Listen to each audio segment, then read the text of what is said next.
Good morning, everyone. My name is Caleb Hackley. I serve on the Legacy Group, so I have the honor of moderating this panel. I am also a graduate of the illustrious Hampton University. Jordan, that's for you. We'll now get started on our panel discussion. Jordan will be speaking about college applications and that process. For me, I think the biggest step and the major step that you can have in your application process is finding a mentor in your area. And honestly, the clubs you take part of, the sports, anything like that, because these are the people who are, one, going to write your letters of recommendation, but two, provide you some of that adulting guidance you're going to need stepping in this new phase of life. Hi, everyone. My name is Mayana. I went to the University of Virginia, and I graduated in 2024, and I got my degree in media studies, and I'm currently a marketing manager full-time. If I'm being honest, being 2 years post-grad, there's no real way to prepare for the real world. Like, the change of going from classes all day, 2 to 3 classes, and then you're going out having fun with friends to going to a 9 to 5 is extremely difficult. And I think one thing I struggled with outside of college was time management. Nobody really tells you, in school, you're like, oh, you have to devote your time to your homework, your clubs, your stuff like that. But when you're in the real world, it's like, how do I devote that time to myself and actually working a real job? So I would think that was the biggest shift for me, was just learning how I need to manage my time, my mental health, and while also trying to travel and have fun like that. So when you're choosing your school, this is where you're going to be thriving for the next amount of years, however long you're going to be there, because obviously you might have a change of plans, you might want to change your environment, you might want to change your major. You never know how it goes. So I think this is the first bullet. Second is the quality of the facilities there and your staff, which I think is the most important part. Your peers are going to be the ones pushing you to be where you want your expectations and your goals and where you want to be. Yikes. Good morning. My name is Nia, and I graduated from Duke University in May with a Bachelor's of Science in Computer Science. I also minored. Thank you. I also minored in Statistics and Education. I'm talking to y'all right now about time management and syllabus week. The most valuable lesson that I learned in college was to stop saying, I don't have time for that, and instead say, that's just not a priority right now. You have time for whatever you choose to make time for, and it's easier to make that choice when you set your priorities. And like Chance was saying, you shouldn't let anybody tell you what your morals, I shouldn't say that. You shouldn't let other people you don't know very well influence your morals and values. When you know your priorities, it becomes easier to manage your time. Hi, everyone. Good morning.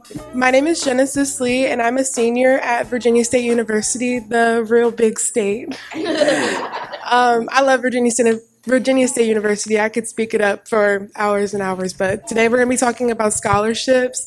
Very important topic. The first thing I wanted to talk about is what you need to have before you start applying for scholarships. Applying for scholarships is a long process. And when I was in high school, my mom had to force them on me. I did not have time for that. I did not want to do that. They take so long, and it's important to apply for so many, so it's going to take some time. But if you have a good portfolio already ready before you start applying for your scholarships, it makes the process so much easier. For me personally, I think it really depends on how far away you are from home. My college is like 3 hours away from where I live. But I was back in my hometown. Out of a month, I'd say like maybe 3 days out of that month, I was staying pretty much at college, and I didn't really bring much. I wouldn't need to continue to shop for other things. I wouldn't need to continue to shop for necessities and other things like that, because I didn't really need to, honestly.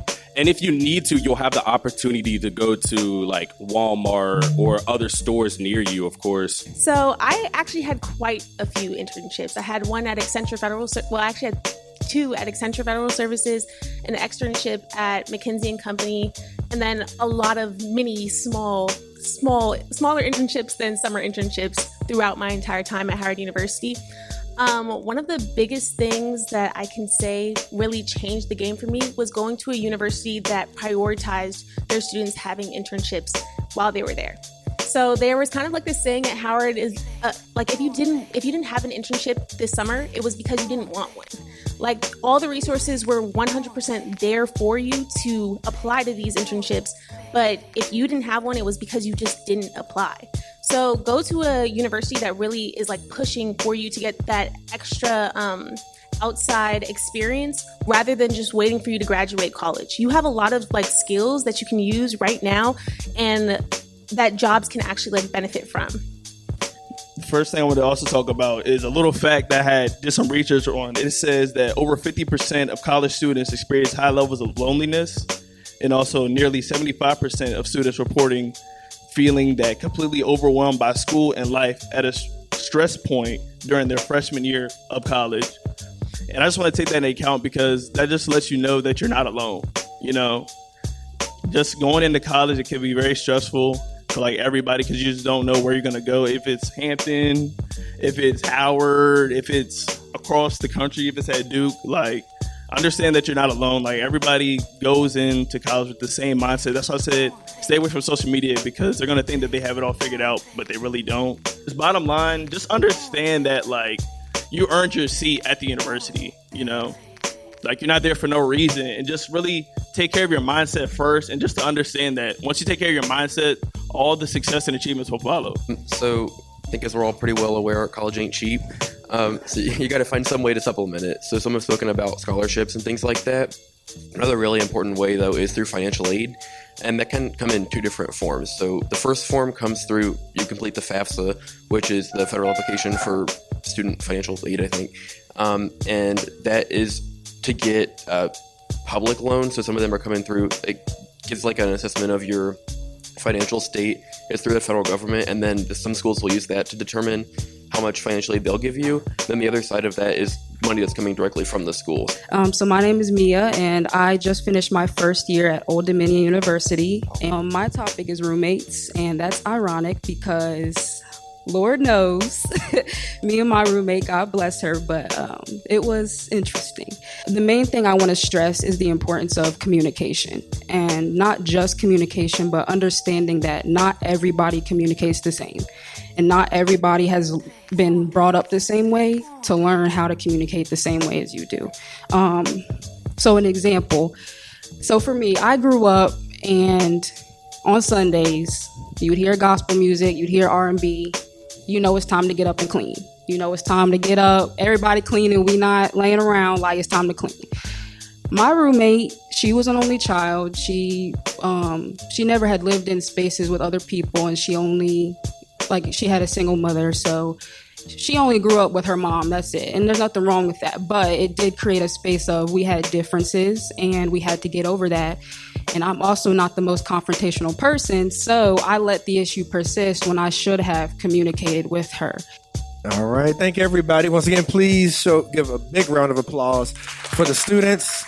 We are very, very proud of y'all. I remember when some of y'all were born. That's right, I'm that old, but love it. So once again, want to thank the Carver Alumni Association for entrusting the Legacy Group. And please, those that's not aware, carverlegacy.org. You can go to the website to learn about the rich history that we're trying to continue. We're taking the mantle because we need to carry on these traditions so that, that we can keep generation after generation getting better and better and improving our community. Thank our moderator, Caleb, as well, along with everybody. And I just want all the Legacy Group to stay.